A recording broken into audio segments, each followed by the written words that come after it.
Je vais venir travailler ici la lumière, je vais la pousser, je vais la dupliquer. Enfin, la coupe, ouais, dupliquer. Je vais la mettre en contre-champ.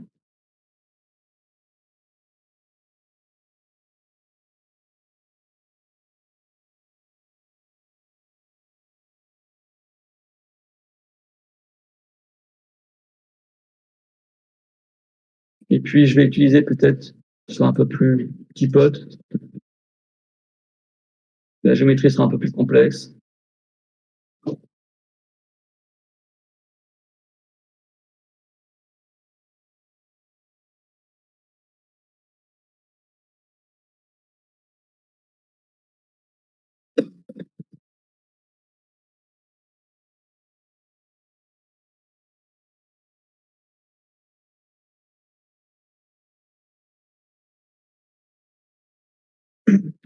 Ici, donc j'ai un matériau qui est celui-ci, je vais le dupliquer, je vais mettre petit pot, random, c'est classique.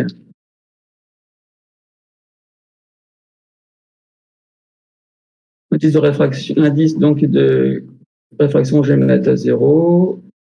Le spéculaire, je vais mettre à 1, je prends une base normale. Et puis je suis en train de faire ce que je vais faire. D'accord. Sympa ce genre de bruit aussi, c'est très sympathique pour le formateur.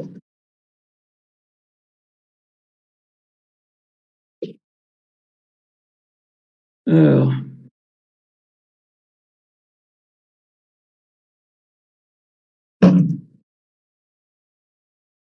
je suis pas sûr que dans une salle de cours normale, vous ayez autant d'aisance que la personne tolère.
Je vais éclaircir le studio.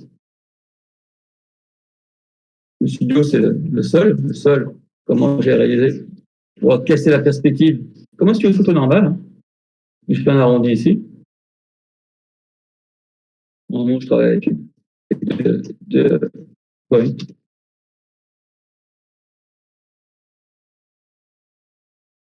Et puis, pour avoir toujours le même plan K, j'ai intégré le K.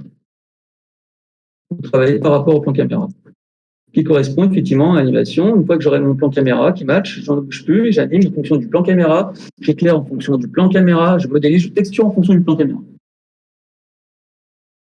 Je passe la cam.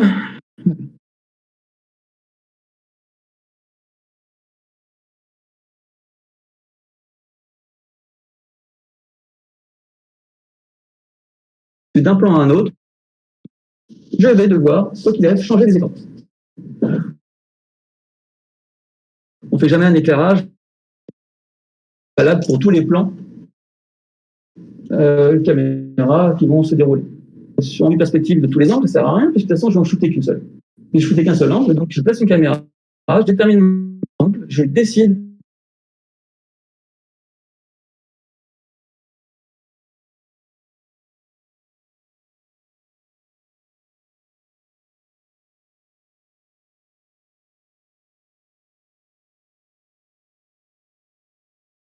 Celle-ci, la lumière d'arrière-plan, j'avais travaillé un petit peu sur l'exposition, je vais descendre l'intensité.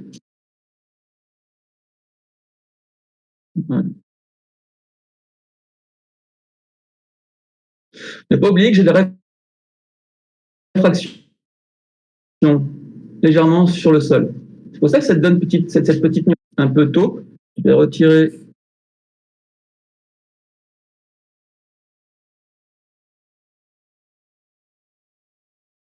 descendre un peu le tout. Par contre, non. Je vais voir, je vais vérifier, peut-être raison. Ouais, c'est pas le bon matériau. Bon, je claque dessus là.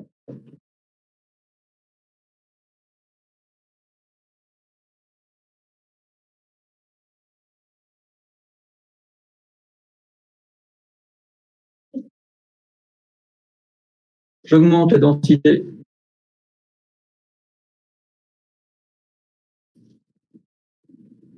Mon diff, vous voyez.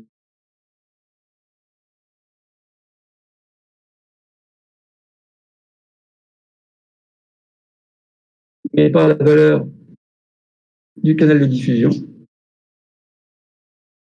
Il n'y a pas l'auto-illumination. Attention.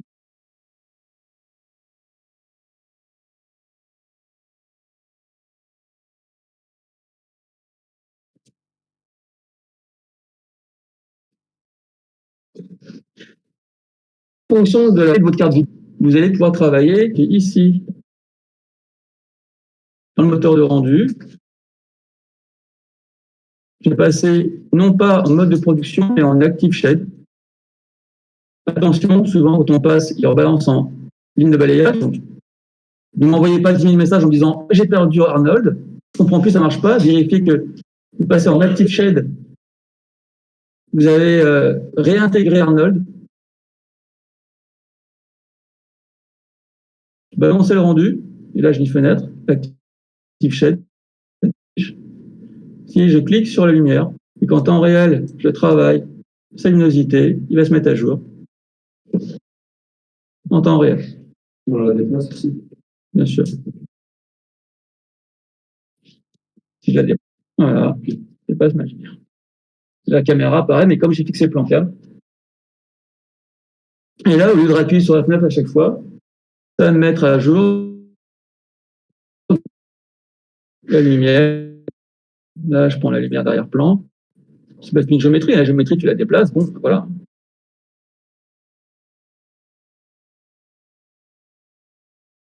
Attention, ce n'est pas un rendu def. Ne vous fiez pas là-dessus. Il se rapproche à 99%, 98 ou 97% du rendu définitif, mais ce n'est pas un rendu de production. Mais ça vous permet quand même de bien être un peu plus réactif sur l'actif.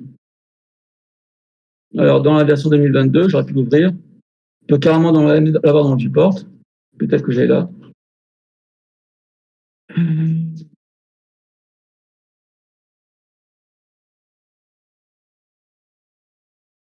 Non, c'est en 2022.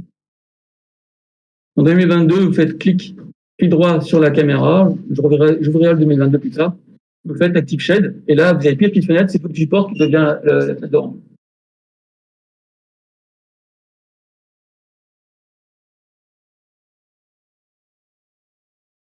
Attention à vos cartes vidéo, si elles suivent, si elles suivent pas. Évidemment, ça demande beaucoup.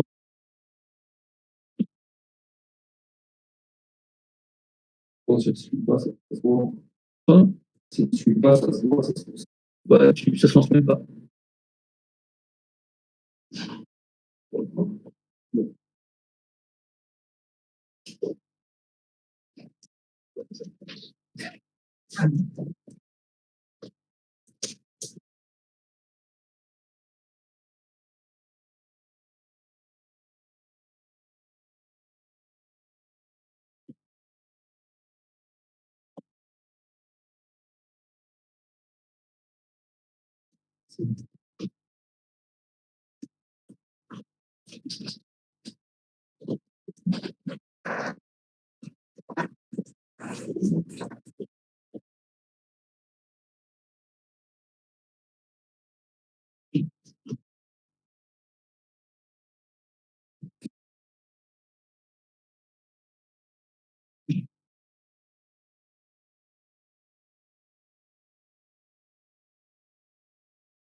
OK. De toute façon, ici, ça mériterait effectivement que le diff soit amélioré dans l'anti-gaz. On voit quand même que le grain est quand même assez grossier.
Là, la sphère, là, qui est ici, ben, vous voyez, la carte vidéo déjà elle dégage. J'ai plus, j'ai plus mes matériaux. J'ai un peu trop de fichiers. Voilà, j'ai plus rien. Render surface, hop, je sais même pas. Le problème, c'est qu'on a mis le driver pour faire tourner Substance, et Substance, apparemment, on n'a pas le même que pour tourner Arnold. Ça devient casse-couille. Mais bon, ça, peu importe. Alors, ici, j'ai un nouveau. Enfin, si, c'est quand même un peu chiant. La transmission, là, c'est la transparence. On va garder les indices de base.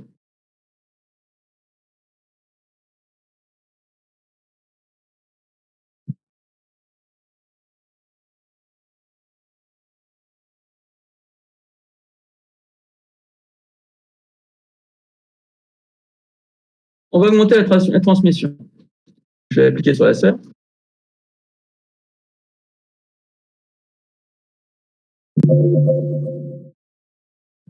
La petite shade.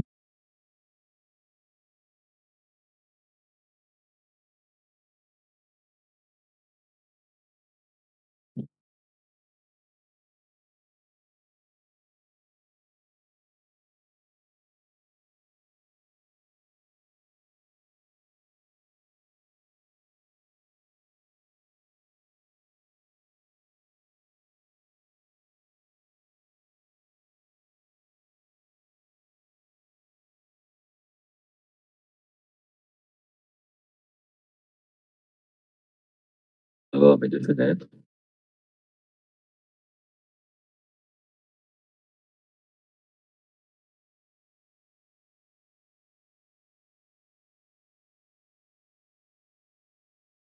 Ah putain, quel con. Je vais mettre le ça avait été hier qui travaillait, je crois que c'était la sphère. C'est sûr que on va rester sur la théière, c'est pas grave.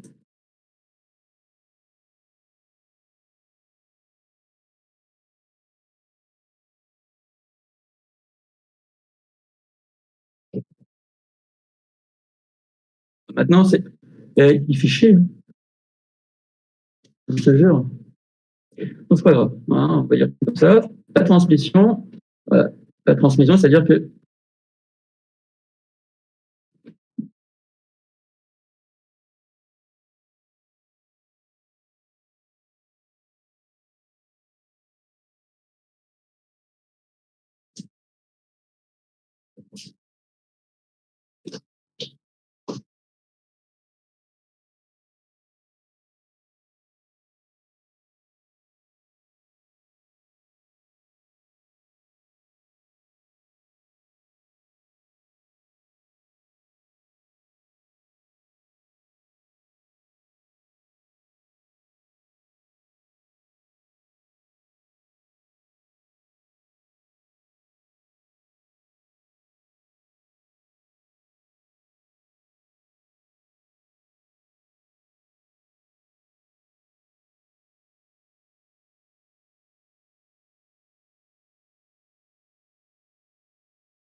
transmission, je vais laisser comme ça. Voilà.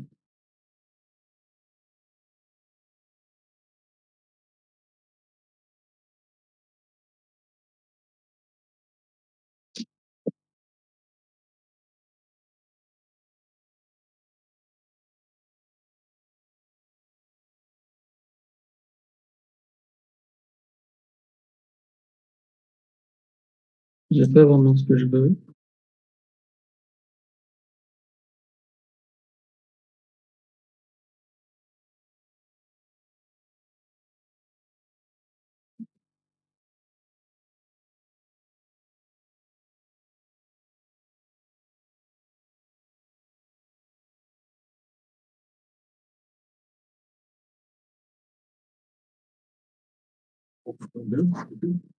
Non, non, la profondeur, justement, tu vas atténuer la profondeur, pardon, je sais pas pourquoi.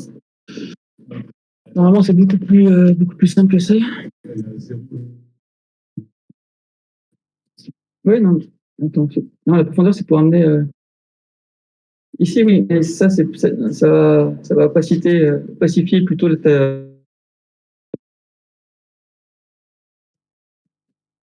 pourquoi transmission, dispersion, on s'en fout pour le moment. Pourquoi j'ai pas de transparence comme je le désire?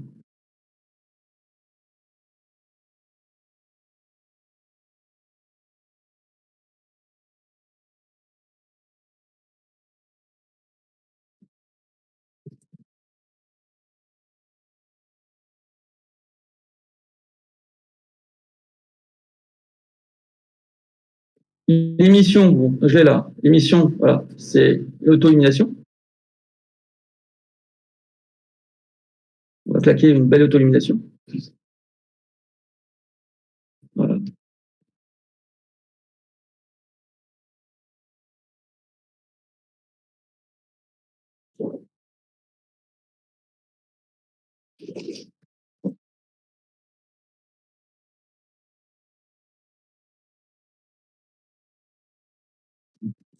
Là-dessus, je vais reprendre un standard, je vais l'appliquer.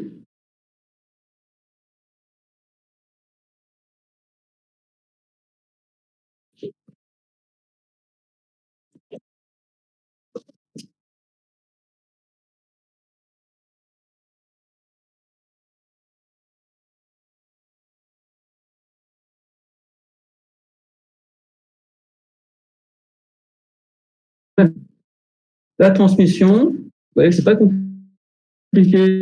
J'augmente la valeur et j'aurai une transparence. Alors, il se peut que tout à l'heure, le truc il a bugué. La transmission que j'augmente, je vais la mettre à 1 et quelques. Donc attention, parce que je suis vraiment très près de la lumière. Donc là, j'ai la transparence.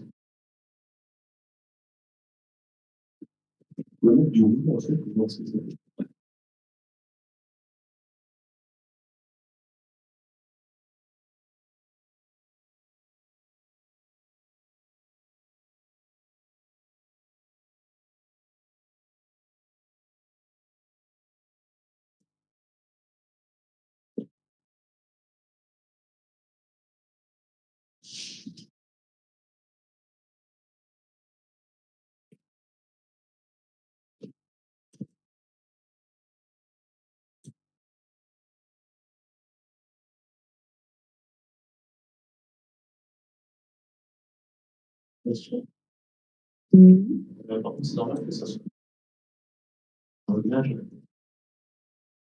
ça que j'attends pas que le rendu à fond rendu. Je vais attendre que ça se calcule. Ça va être net. Voilà. Voilà. Mais on dit, c'est possible, je sais pas. Il fait une vanne étrange par là.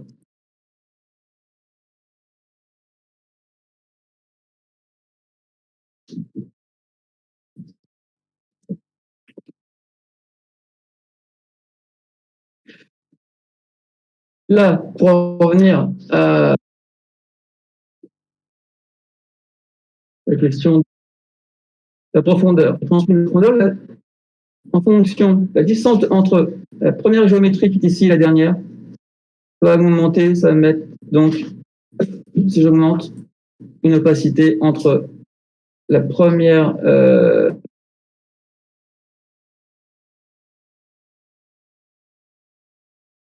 je vais augmenter ici, je vais mettre donc la transmission, parce que parfois il faut y aller, hein, ça me rend donc le matériau plus opaque.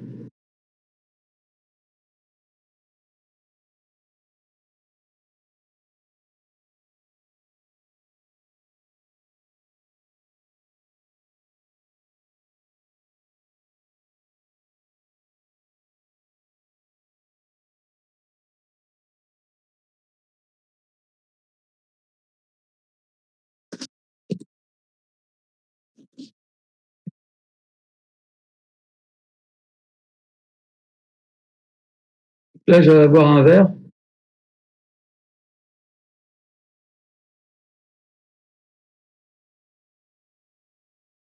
Plus un verre brossé ici.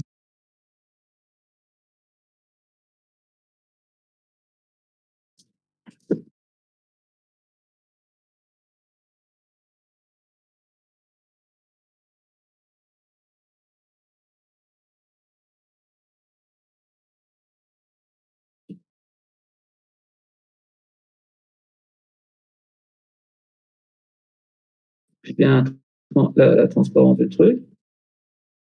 Je peux augmenter encore un peu. Je vais augmenter le spéculaire.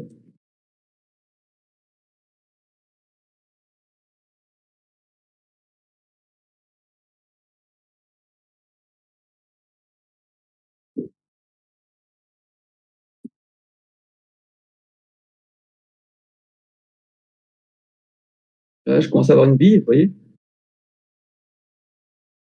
Si je redescends, si je retire, excusez-moi, le roundness, je retire je retire la perturbation. Vous voyez la différence? Je retire la dispersion.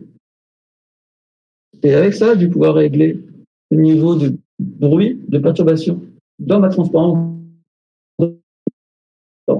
Si là, j'avais mis une coque à l'intérieur, ça aurait joué. Là, ça prend en compte la géométrie. Là, j'ai une géométrie à parois mince, il n'y a pas de coque, pas de... Ça va jouer quand je vais mettre effectivement une coque ou une épaisseur dans mes géométries. Là, ça va calculer la distance, mon def, qui est le Z, qui est la profondeur. Le Z, c'est s'attribuer à la profondeur en 3D. Donc la profondeur Z, tout ce qui va être perturbé par des géométries successives, eh ben, la transmission sur Z va être travaillée. Avec une boîte, dans un plan. Une boîte, c'est plus un plan, ça va pas. Ouais. Bah, si, ça change, parce que là, il calcule comme si c'était à l'époque. On voit vraiment que la fonction, elle est arrondie de la télé. Le plan, ça, je préfère mettre le sera plus intéressant. Je sais pas que c'est celui-là. Et au niveau des lignes pour une barre, tout ça, ça change beaucoup. Non. Oui, bien sûr. Ouais.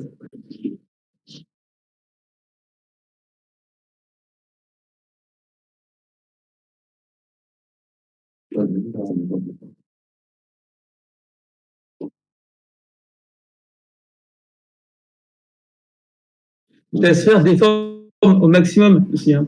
On a un élément, voilà. Donc là, on va attendre que le rendu, le bruit va se terminer là. À terme, il faudra que j'améliore, que je booste justement l'anti-aliasing, vous voyez, du bruit. Voilà. Ici, on va descendre, on va voir ce qui va se passer. Transmission, on va claquer encore un peu plus. Alors ici, le bruit qui est occasionné,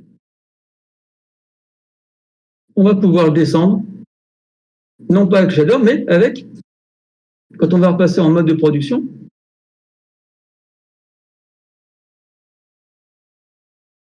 putain.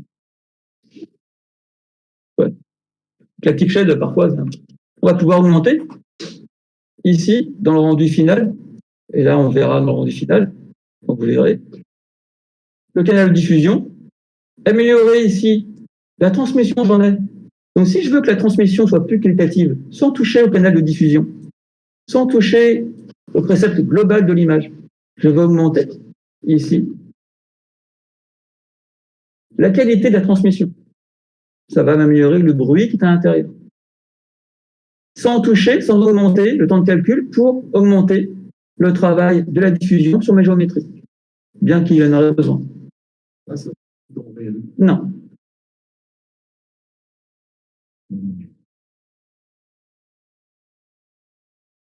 Ça, c'est les paramètres d'anti-aliasing. Alors peut-être maintenant, si je relance, ça va le jouer. Et ici, c'est pas intéressant. Peut-être j'ai pas encore testé l'interactivité dans le milieu, parce que généralement, ça, tu vois, je pense qu'il a travaillé. Oui, mais monsieur interactif, une fois que vous appuyez sur vraiment, ça pose la question. Ouais.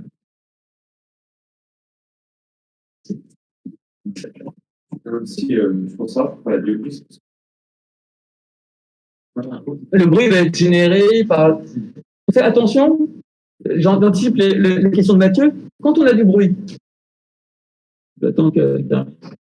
Les gars, quand on a du bruit, attention, n'essayez pas de régler votre bruit tout de suite. Réglez votre bruit quand vous avez toutes vos géométries dans la scène. Parce que le bruit, il est occasionné par quoi? Il est occasionné par le nombre de géométries qui est à l'intérieur de la scène. Par le nombre de lights que vous allez mettre. Tant qu'on n'a pas le nombre de lights déterminé et fixé, on ne va pas pouvoir travailler l'anti-aliasing. Parce que chaque lumière va interférer. Il se peut que si je ramène une lumière, comme je vais surexposer la scène, et bien simplement en rajoutant une lumière, je vais retirer le bruit. Parce que je vais surexposer la scène. Donc les éléments de perturbation, ils vont être grillés. C'est pour ça que le travail, donc je dirais à la fin, qui est celui d'optimiser le bruit, l'anti-aliasing de l'image, ça c'est vraiment à la fin. Si on commence à essayer de travailler la qualité de celui-ci, apparemment c'est vraiment du gaz à la base, hein, mais pour l'affiner, on le fera à la fin. Parce que si on rajoute une lumière, on va changer tous les réglages. Donc, on va optimiser vraiment la qualité, le crénelage qui est ici, améliorer le bruit qui est là, quand on aura toutes les lumières. Et comme là, je construis la scène au fur et à mesure, je vais tout changer, je vais changer les paramètres au fur et à mesure. Là, la boîte, elle a combien de. Bah, 6. Non, parce que peut-être qu'elle était trop dans la boîte, ça fait. Bon. Ok, ok. Alors, ensuite,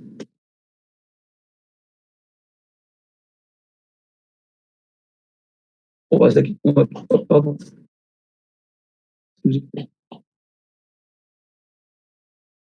On reste avec une boîte, on va voir.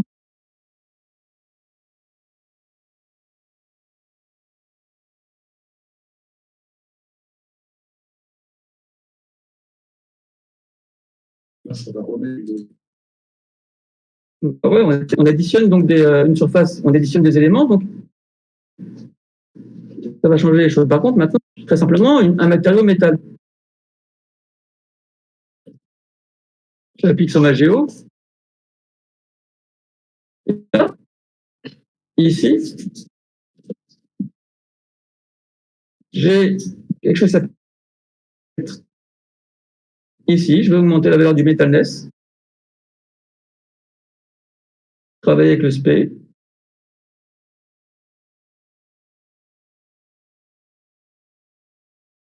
Et je vais pouvoir avoir différentes sortes de métal en fonction.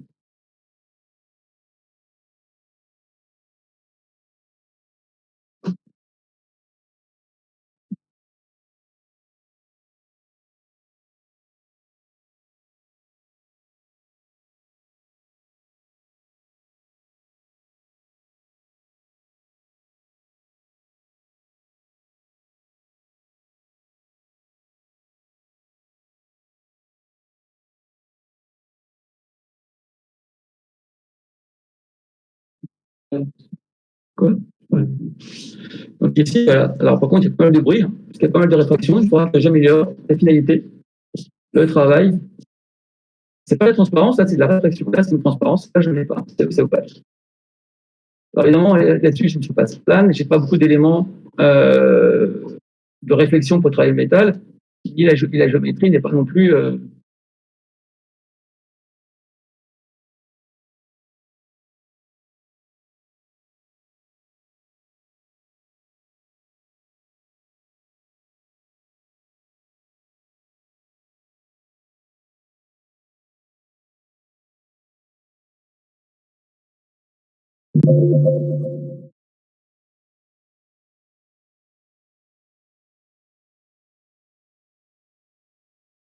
Bordel.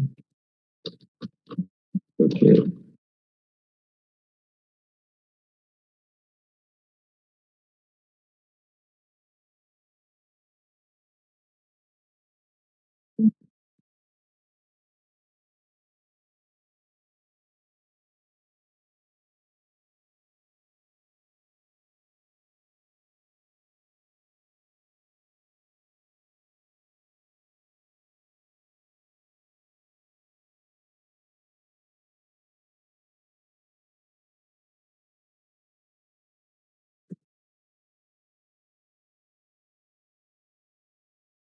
Putain.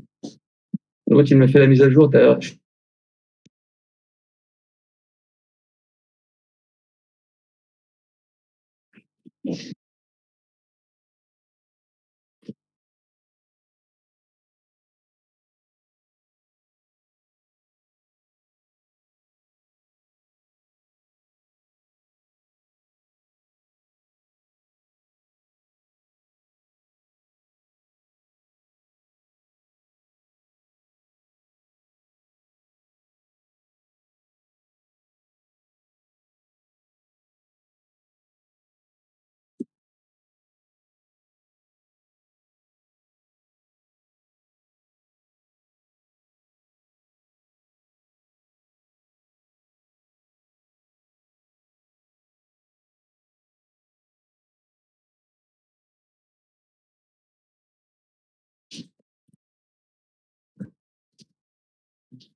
Voilà. Voilà. Un peu plus de. plus géométrie, et le métal va commencer à apparaître.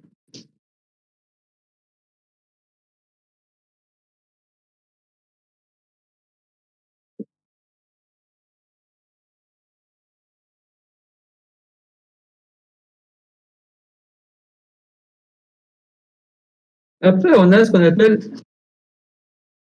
les Arnold propriétés. C'est-à-dire, ici, on avait de l'auto-illumination. Le hasard fait ce que ma lumière ici fait croire que ma sphère va pouvoir éclairer. C'est simplement le hasard. C'est pour ça que je vais la pousser.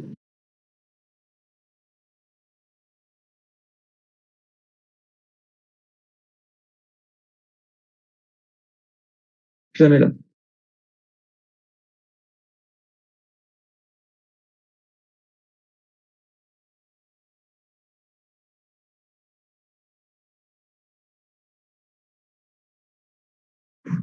Alors, je vais assombrir peut-être, ou je peux dépasser ma câble, mettre tout comme ça.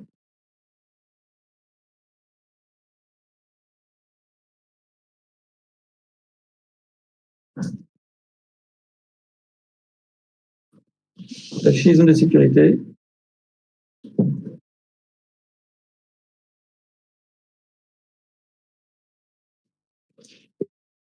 Et ici, je vais aller voir ce qui se passe. Merde, j'ai terminé le. Non, dupliquer cette géo là. Je vais la mettre là. Je prends un matériau, un nouveau matériau, je l'applique. Je m'assure qu'elle est là. D'accord? Cette sphère, je veux qu'elle devienne une lumière. Projette la lumière. La géométrie va pouvoir projeter la lumière.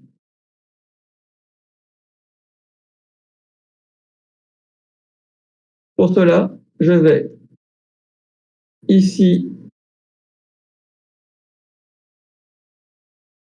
chercher Arnold propriété.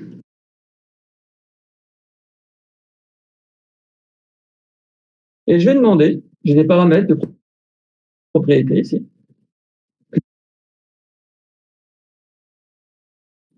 Alors,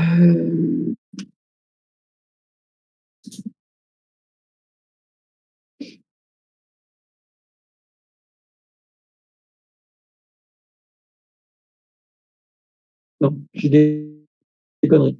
Attendez, je sais plus. Je vais aller chercher une light. Sinon, une light, pardon. Vous verrez les propriétés plus tard. Je place ma lumière n'importe où. Voilà, c'est ça. Et ici, au lieu de choisir point, je vais aller choisir mesh. Je clique sur mesh.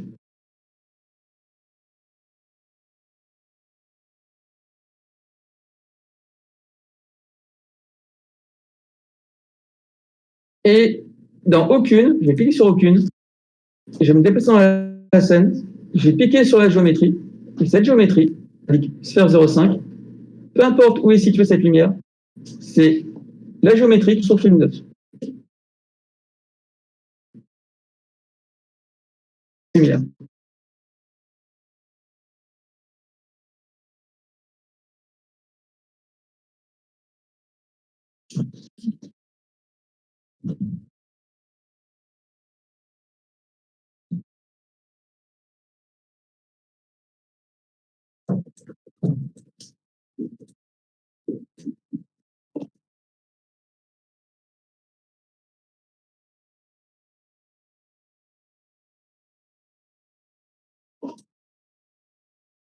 Par contre, maintenant, c'est avec la lumière que je vais l'intensité. Tout descend.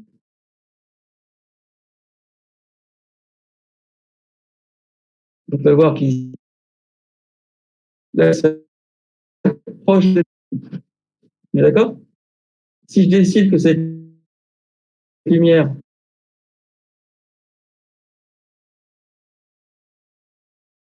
est une source, ouais, je projette de la lumière via ma géométrie.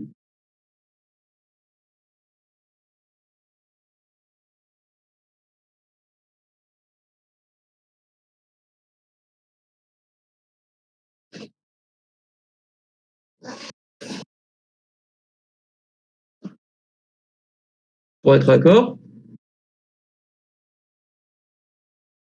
Oh merde, pourquoi chaque fois que j'éteins mon Active Shade? Je vais prendre un matériau qui tessifie.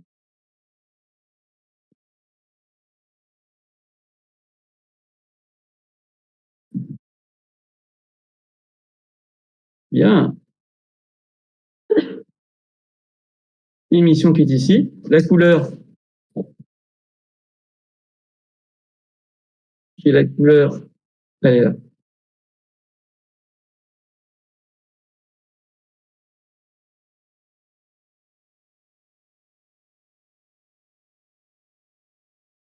La couleur de l'émission, je vais venir la piquer là. Hop.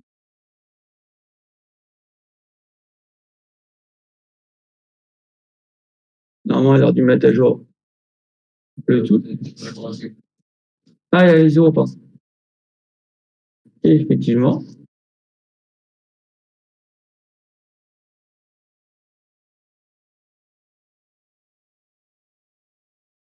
Voilà. Bon, les vidéos proches bouffent hein. Pas mal de choses.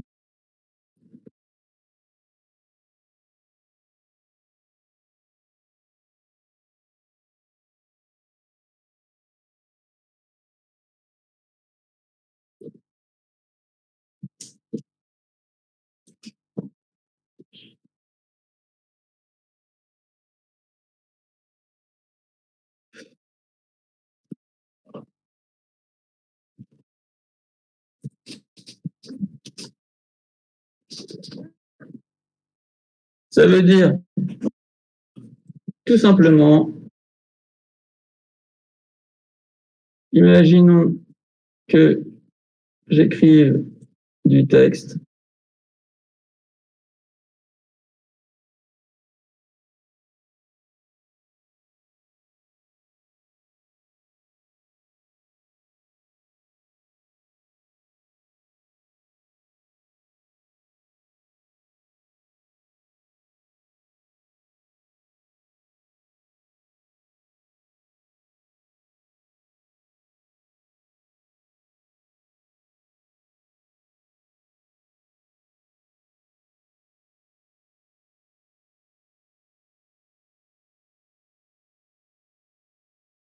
Et que ça, je vais m'en servir pour projeter une lumière. Donc, je vais remettre une autre light.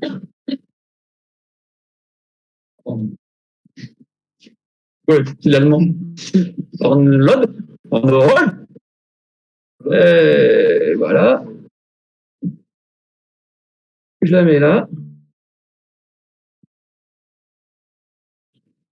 Ici, dans les paramètres, ce qui m'intéresse, qui est là. Non, là, j'ai plus le plan, putain.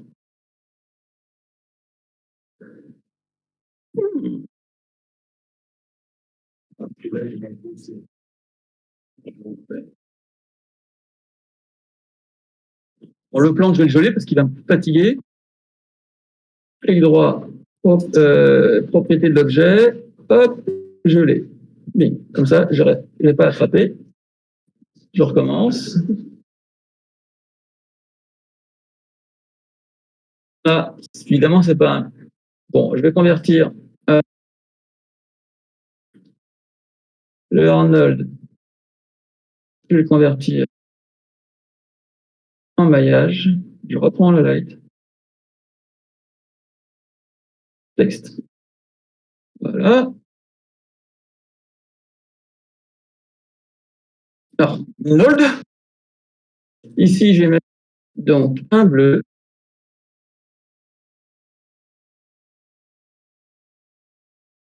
Et mon nom ici est devenu une light. Ça joue pas trop mal ici. Je vais la sortir un peu du mur. Voilà. Ou pas, peu importe.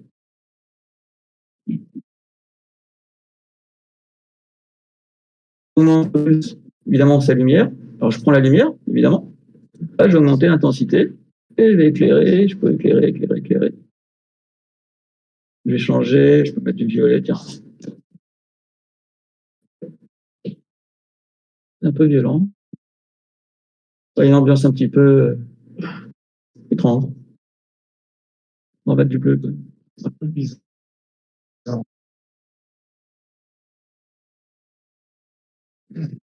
C'est vous la bouche qui fait la lumière. C'est qui est blanche. Si on mettait ça, là sur le texte, ça fait que ça devient. C'est-à-dire que là, c'est ce que je vais faire. Okay. Vous voyez, le métal, il commence à parler un petit peu ici. Hop, je vais aller piquer les couleurs de la lumière. Enfin, ouais, le métal laisse. Dans l'émission. Couleur d'émission. Prends la pipette, prends le bleu. Peut-être même mettre un bleu un peu moins, voilà. Et je vais aller taper l'émission. Peut-être que j'applique le matériau sur.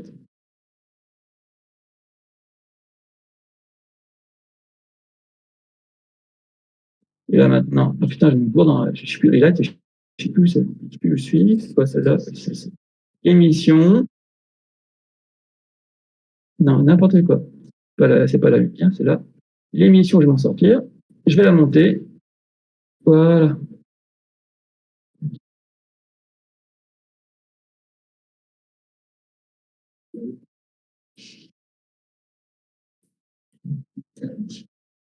Voilà.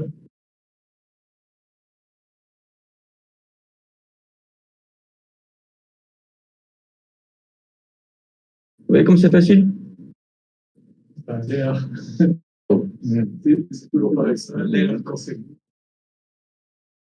Ah, je te jure, c'est facile. Quand c'est bon, quand c'est bon. Ah, je te jure, c'est facile.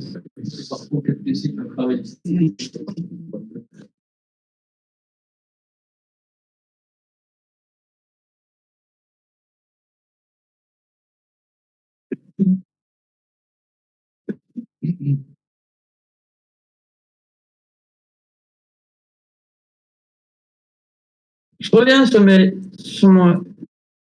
lumières de départ, celle-là. Maintenant, je vais descendre un petit peu.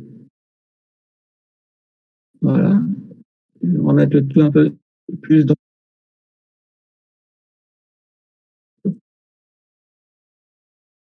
les autres lumières. Je redescends l'exposition.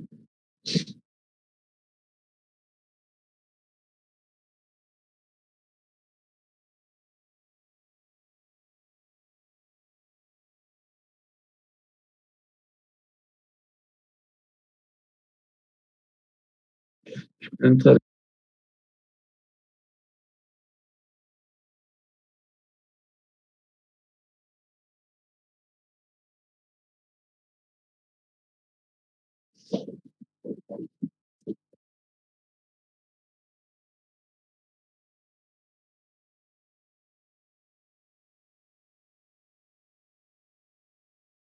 Sympa, Arnold, hein?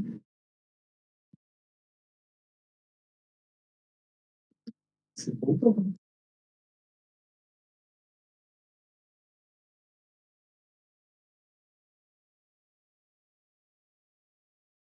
Du coup, monsieur, la sphère blanche que vous avez fait au début, c'est l'autoluminescence qu'elle fait? Celle-là? Ouais. Elle est uniquement auto-illuminée, elle n'est pas transformée en mesh light. Yes, mais du coup, elle ne pas bien la lumière, elle émet bien la lumière, non? Non. En fait, ça, c'est le rebond. Ça, c'est comme elle est auto-illuminée et qu'on a du rebond de lumière, sa géométrie, elle auto-illumine la surface sur laquelle elle est. Mais sa lumière ne se propage pas, comme celle-ci, par exemple. Non. C'est pour ça que là, je mets sur celle-ci, à la fois, elle est auto-illuminée et à la fois, elle projette de la lumière. Deux choses différentes. Et là, le métal commence à parler. Quand j'aurai réglé l'anti-alias et la réduction du bruit, ce sera nettement plus net. Là, vous voyez, il y a beaucoup de bruit sur l'image. Donc, stop! Le bruit. Je vais réduire le bruit. Pour réduire le bruit, j'ai du bruit sur quoi? Un peu sur tout, de toute façon. Donc, déjà, globalement, je vais augmenter ici la valeur de la caméra, qui va me permettre, effectivement, d'augmenter toutes les valeurs ensemble.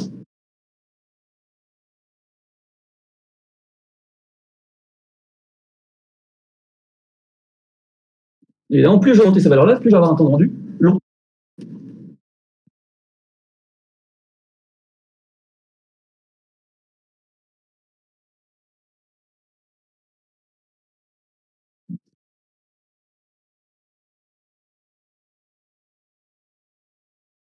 Là, je vais essayer d'augmenter le bruit du... Hop, je passe une valeur de 3.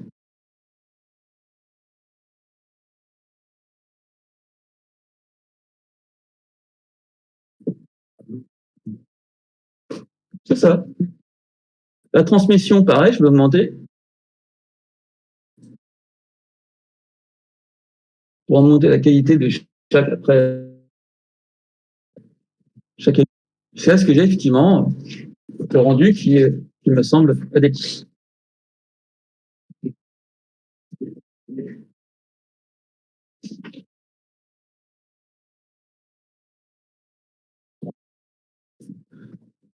Alors en plus je suis pas en HD en plus, hein.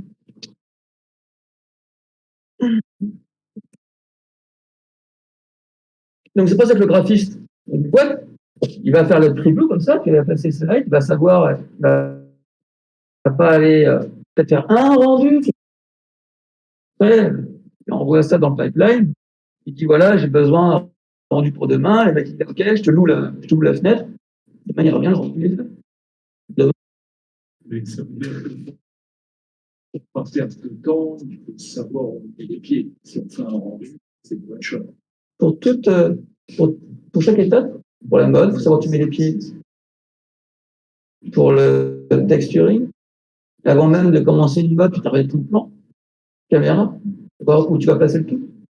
Il n'y a pas un élément, c'est ce que je vous dis depuis le début, il n'y a pas un élément où tu prépares, où tu ne dis pas, je vais préparer le truc.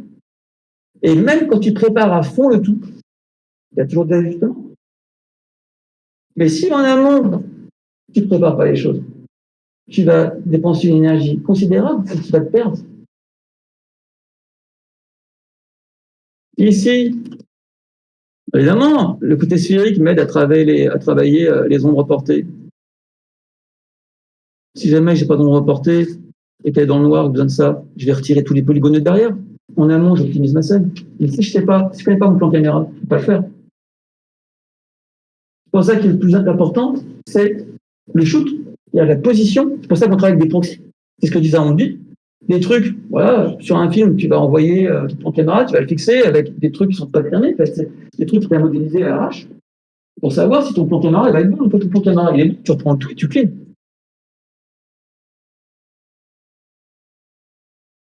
C'est ça qu'il faut intégrer, c'est ça qui est difficile. Ça, vous saurez le faire.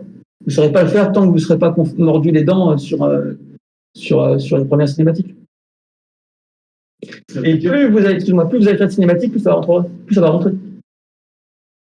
Vous apprendrez jamais autant lorsque vous serez en condition de production. Comme ce que vous avez fait sur les défis. Entre la théorie et la pratique, il y a un monde. Et c'est là où on trouve les astuces.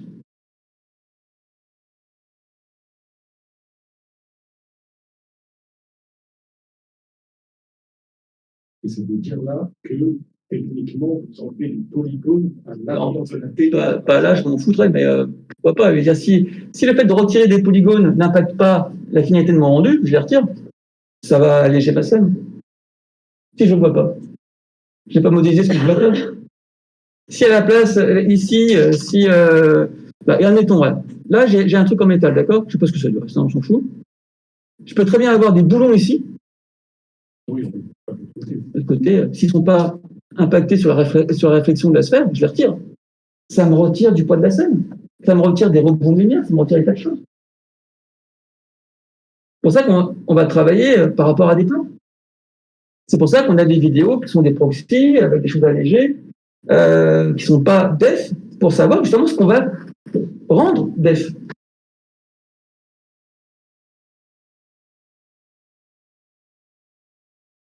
C'est comme ça que vous devez apprendre à travailler. C'est comme si vous faites un croquis. Vous avez une idée, vous passez la caméra, vous l'ajustez, vous placez des volumes qui ressemblent à peu près à ce que vous allez modéliser à terme. Il y aura toujours des ajustements de quelques degrés, c'est pas évidemment. Mais au moins, on a le cadrage.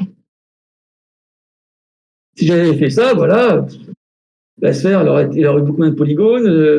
Alors les sphères, peut-être, ça peut représenter peut-être, je sais pas, une altère. Le truc cette partie-là, ça peut être, je sais pas, un truc transparent une brique transparente. Ça peut être le prémisse d'une lumière ronde.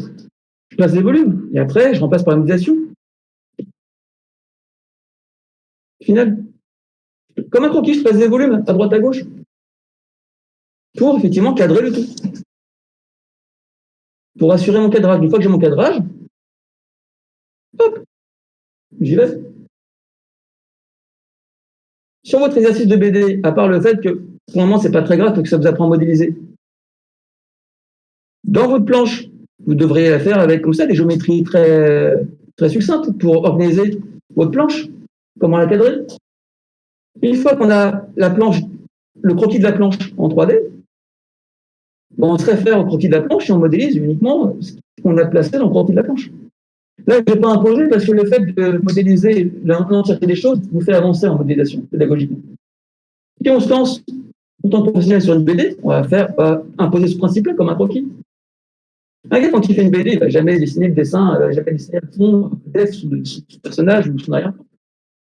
Il va organiser le tout. Or, il va faire sa perce, le bâtiment va être succinct, il va le personnage, il va l'amener, ou alors, en Photoshop, il va le ramener, mais tant que sa planche n'est pas composée, et sa composition n'est pas satisfaisante, il ne sera pas à l'étape d'affiner ou de terminer un bâtiment, un arrière-plan, un arbre, un personnage, un œil. Il s'appelle la composition. On compose. Et en 3D, on compose de la même manière. Sauf qu'on ne dessine pas, on place des éléments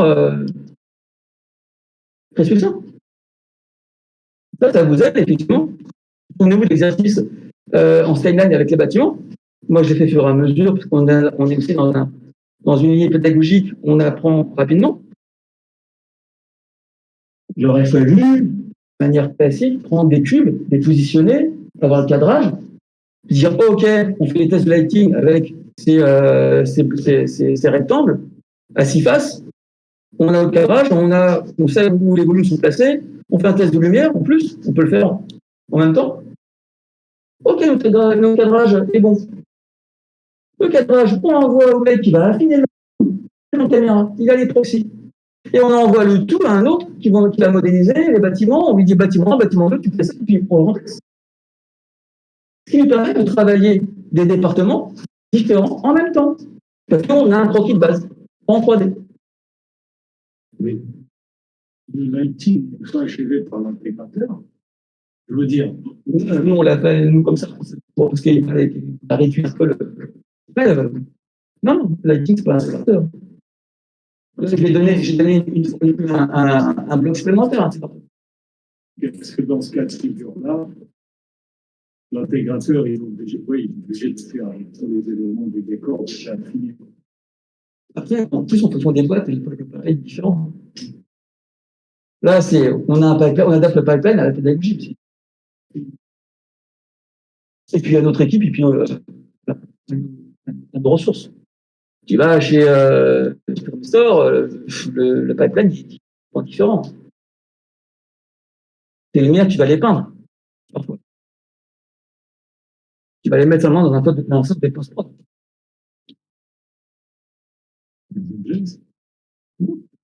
Non, sur les objets. Il y a des logiciels de post-production, tu récupères chaque passe, un éclairage de base, et tu vas rajouter des lumières dans ton logiciel de post-production. Il y a des milliards de cas de figure différents. Ce qu'il faut penser, c'est voilà, c'est je pars sur une structure à faible polygone de base, je structure mon plan, mon image. Les plans vont devenir des scènes. Si c'est animé, je les teste préalablement dans le logiciel de montage, voir si ça s'accorde, si ça s'enchaîne. Le temps réel, c'est complètement différent. Vraiment, on parle donc du broadcast. Ensuite, les gars,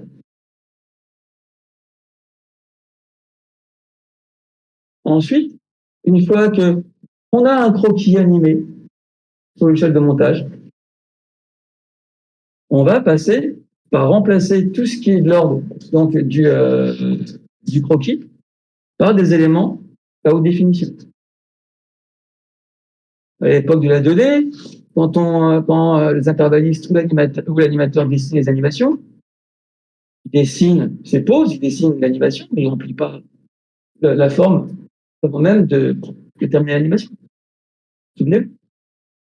Regardez des making-of qui de 1930, on a les dessins, les silhouettes qui s'animent, tac, tac, tac, une fois que l'animation est faite, c'est le mec qui est spécialisé dans la couleur qui remplit, ping, ping, ping, mais il ne va pas remplir tant que l'animation n'est pas checkée, n'est terminée et stoppée. En 3D, c'est la même chose. C'est exactement le même process. Sauf qu'on est en 3 dimensions. Parce que si on remplit en amont, et qu'il y a une pose qui n'est pas bonne, il faut recommencer tout. C'est pareil. C'est facile pour nous en plus, parce qu'on peut faire travailler les départements parallèles. Quand vous allez commencer vos premiers courts-métrages, le plus important, c'est de claquer ce croquis animé dans le chef de montage. On a un cube, on fait remonter le cube qui pourrait représenter un véhicule, ou on a un squelette, ou je vous aurais fait cette année votre robot qui pourra vous servir de proxy pour animer des poses clés, qui sera remplacé par un personnage organique. Ça va vous permettre effectivement déjà de faire votre croquis animé et les poses et un aperçu de l'animation, de votre volonté d'animer. L'animation va permettre effectivement de travailler le cadrage, vice versa. Une fois qu'on a le croquis, tout le monde peut avoir accès à ce croquis et on peut répartir chaque tâche de ce croquis en fonction des blocs de compétences de chaque artiste. Et le référent, ça va être le croquis animé. À partir de là, on n'y touche plus, on ne bouge plus, on ne revient plus, sauf si au niveau de la narration, on doit, et ça sert aussi à ça le croquis, si au niveau de la narration, on doit modifier les choses. C'est très simple de faire un film ou autre chose, mais il faut être organisé. Si on loupe ces étapes organisationnelles, ça ne sort pas, on s'enlise, et on déprime. Alors, dans un premier temps, il y aura une frustration de créativité, parce il faut, cet instant-là, c'est pas il y en a qui ça fait kiffer, mais pour quelqu'un qui modélise un modeleur, c'est pas l'étape qui va kiffer à fond. Il modélise les 4 polis, un truc avec lequel il va s'éclater. Une fois qu'il sait exactement ce qu'il faut modéliser, là, il gagne du temps. Si on a des personnages secondaires en arrière-plan, où on a un flou de focal, on va retirer 50% du poli sur un orga, alors que le premier plan, on va avoir besoin d'un détail sur le nez, problème. Si on n'a pas ça en amont, si on ne contrôle pas, on ne peut pas savoir. Et puis ça permet de faire des tests de lumière, ça permet de faire des tests de rendu en ce qui concerne nous ici, pour optimiser les choses. Savoir, on a une image fixe derrière, on rend une seule fois, on rend les ombres, on la calcule qu'une seule fois. On sait que la caméra ne va pas bouger. Tout ça, ce sont des éléments qui nous permettent d'analyser comment, ça peut faire partie de la pré-production, d'analyser comment on va entrevoir la fabrication du projet. Je vous le dis en première année, quand vous arrivez en deuxième année, troisième année, vous avez oublié. Alors que c'est le processus fondamental du commencement de n'importe quel projet. Quand vous allez faire du jeu vidéo, vous n'allez pas commencer à travailler vos trucs sans savoir sur quel moteur de rendu temps réel vous allez travailler. Pareil.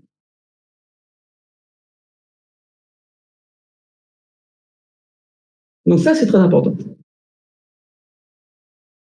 Ça fait gagner 6 mois en termes de production.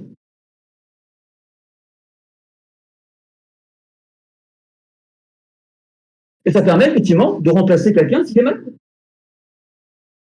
Même un directeur artistique, il arrive, ok, j'ai ma Bible, je sais ce qu'il faut faire au niveau du lumière, etc., le concept, où est le croquis animé, je regarde, ok, qui fait quoi, d'accord, je prends la main, j'ai la vision globale du projet. Si chacun a sa propre vision globale du projet, il est instantané le truc.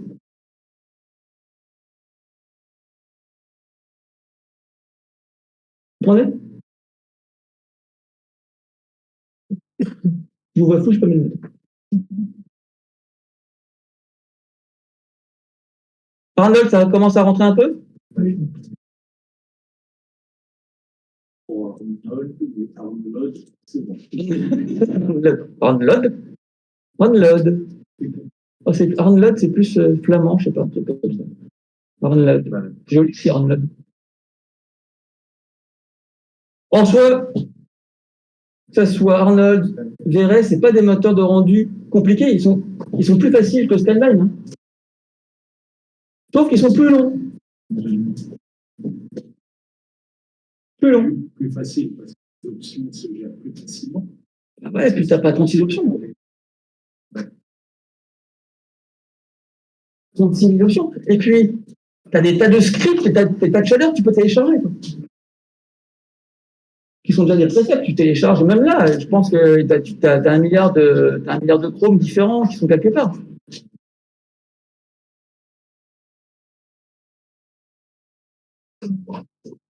Oui, c'est pratique. Donc, je te dis, c'est beaucoup plus facile aujourd'hui de sortir une image tranquille, mais attention, est-ce qu'elle va fonctionner? Est-ce qu'elle va durer tout le temps de ta production? Est-ce que ton image, évidemment, tu as des tas de presets, c'est facile de faire une belle image. C'est pour ça qu'on trouve plein de belles images. Mais attention, tu fais une belle image, tu peux sortir une belle image en 24 heures. Le mec, le pro, c'est de sortir la même chose en 2 heures, en termes de temps de calcul. Pourquoi c'est pas possible? Mais généralement, c'est trouvable. Parce qu'effectivement, les gars, ils claquent une lumière, ils descendent pas le nombre de rebonds, ils vérifient pas leur anti-aliasing, ils les règlent pas en fonction des différents canaux. Ils mettent tout à fond, ils disent voilà, si je mets tout à fond, c'est nickel. Pas forcément, mais par contre, ouais, ça va te multiplier par un nombre de jours pour t'en rendre. Donc ça, quand tu es chez toi à la maison pour poster sur un forum, mais quand tu es en une prod et que ça coûte de temps et que tu payes une render farm à la seconde, le mec il réfléchit à tu vois, c'est la même chose.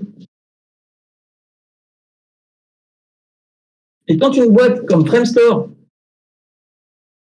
ils travaillent sur des projets sur lesquels vous croyez que tout est possible, et qui font la gueule parce que le spécialiste lumière s'est trompé 3 fois en envoyant 2 passes de rendu que ça leur coûte cher, bah, même si c'est Framestore, tu sautes parce que ça coûte cher. Et surtout que ça prend du temps, parce qu'ils n'ont pas seulement qu'un ou 2 films. T'as la pub qui est là, t'as des projets, t'as un autre truc. Donc ça évite. Hein. Faut pas, à ce niveau-là, de projet, même si effectivement il y a peut-être 5 ans de développement sur le film, tu as peu de temps pour le sortir. Tu n'as pas le droit à l'erreur. Il faut que ça aille vite. Ça a plus de temps que dans la pub, certes, mais il ne faut pas que ça pour vivre. Par rapport au coût que ça occasionne. Certes, ça coûte des millions. Framestore facture des millions, mais ça leur coûte des millions aussi pour fabriquer le film. C'est ça qu'il faut se dire.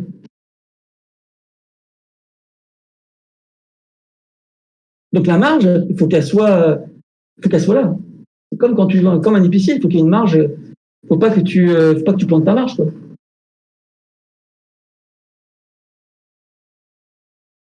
On est dans la même galère, même si on gère autre chose avec des millions. Pareil. Et on est vite surpris de se rendre compte qu'on a les mêmes problématiques. Vous allez plus tard rencontrer les mêmes problématiques ici, quoi. Quand vous avez souvenir, quand vous avez 2 box à vendre, c'est un problème. On aura les mêmes problèmes amplifiés. On sera toujours confronté à ces mêmes problématiques.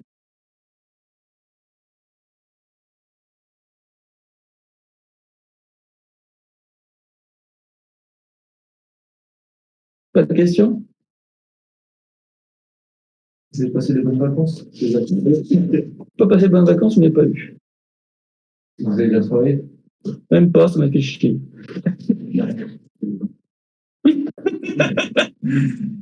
C'est trucs qui plantent, trucs qui font chier, les gens qui te cassent les couilles. Le quotidien, quoi. Rien de spécial, rien de nouveau. Hein.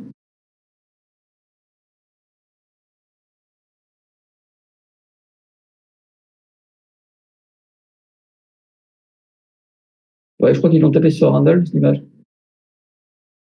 Les petits premières années l'année dernière. C'est beau.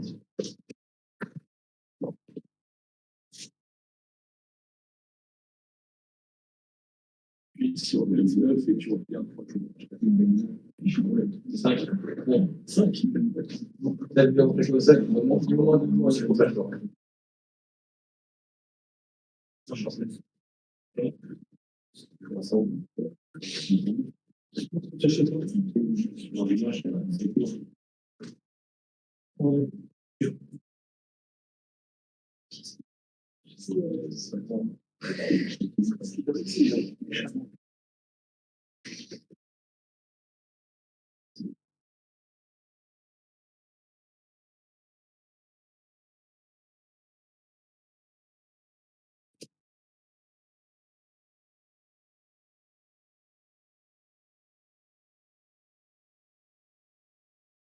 Ouais, pour l'année prochaine, bah, si vous voulez, on fera un peu. Vous pourrez aller chercher la petite question chaos.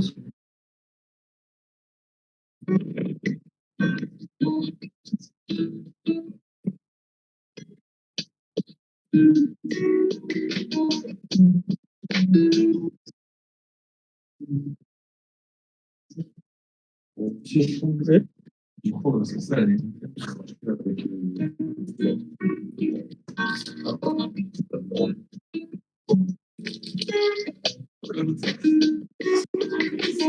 Il marche avec il marche avec Scanner. Lui,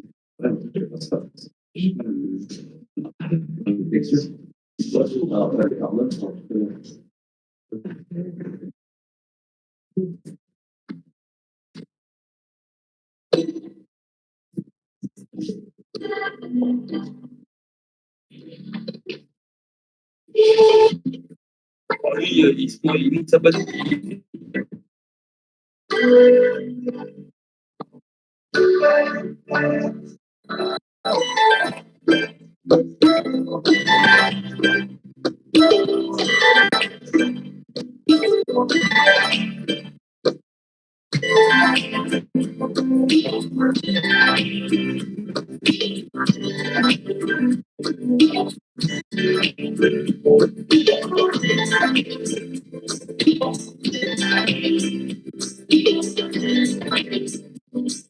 Voilà, c'est bon, ça ressemble.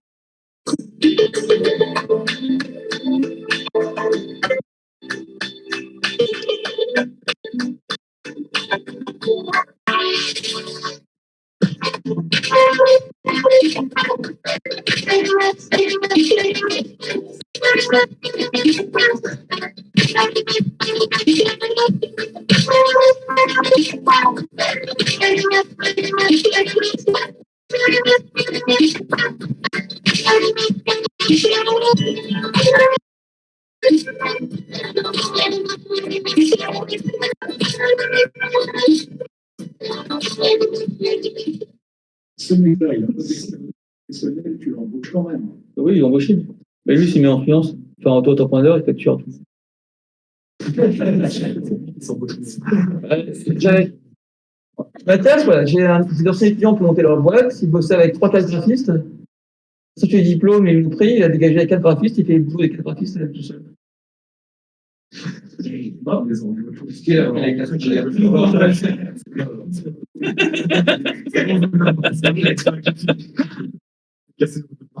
Bah oui.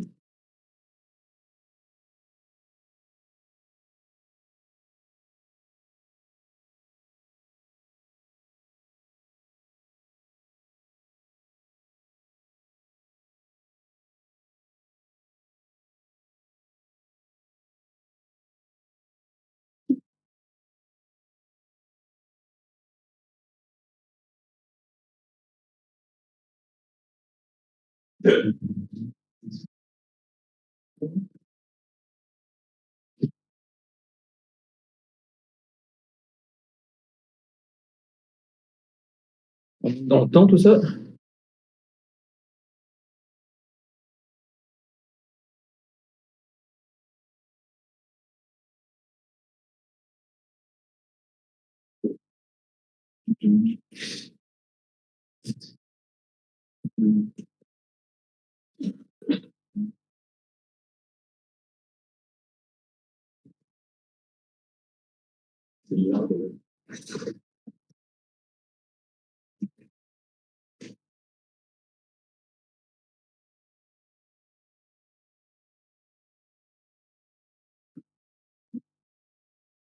C'est pas la vidéo là. En gros, Ça, c'est, on avait fait avec des stagiaires. Ouais.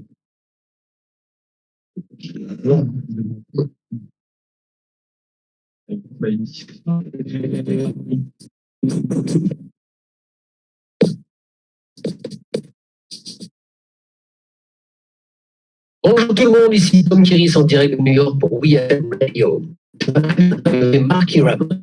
Hi Marky, how you doing Marky?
For the beer, what's the whiskey?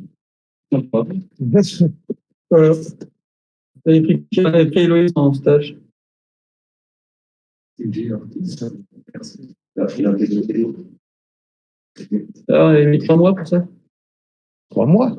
Ouais.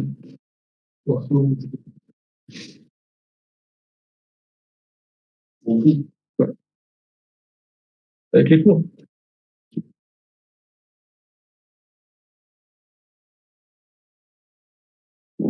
Putain!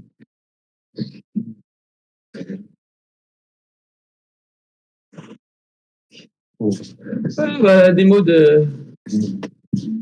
Ah, peut-être qu'elle est plus là. Non, dommage. Et 2014 aussi. Alors, lui, alors c'est quoi ça? Maxime, 2014, il était sourd et muet. Et il est rentré chez Illumination. Je me suis toujours demandé comment il faisait pour animer le facial. Et il a-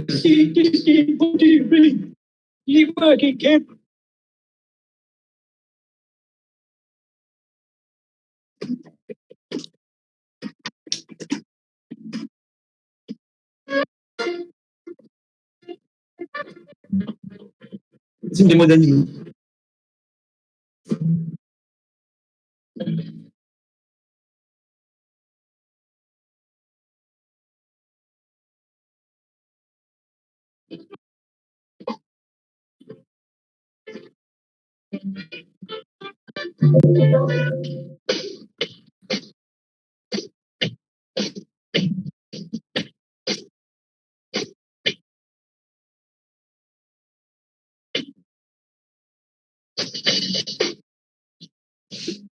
Je me suis demandé comment il faisait pour un temps sourd pour être carré.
C'était la pub.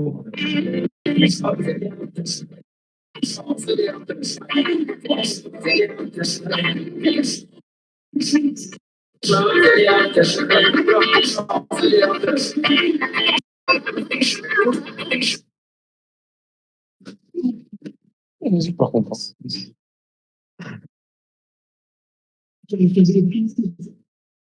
Pardon?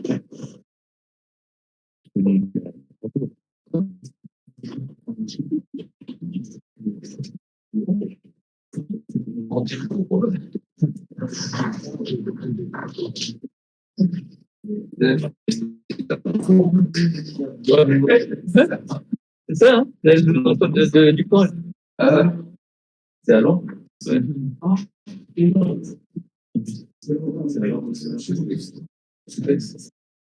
Ah oui, c'est bien. C'est le c'est pas regardé, les gars. Ils ont fait la discussion.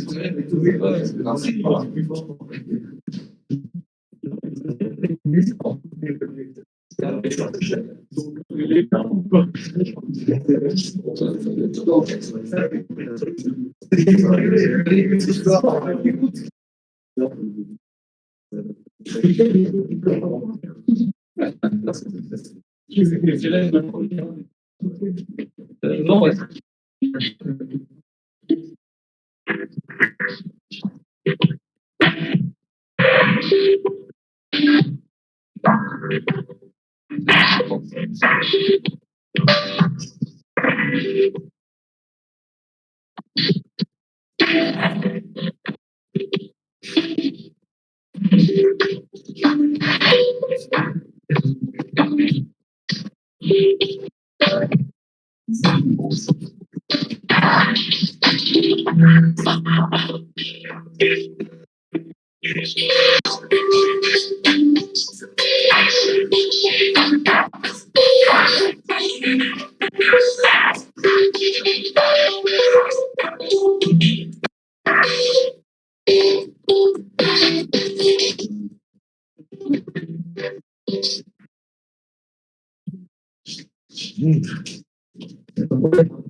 Ah ouais.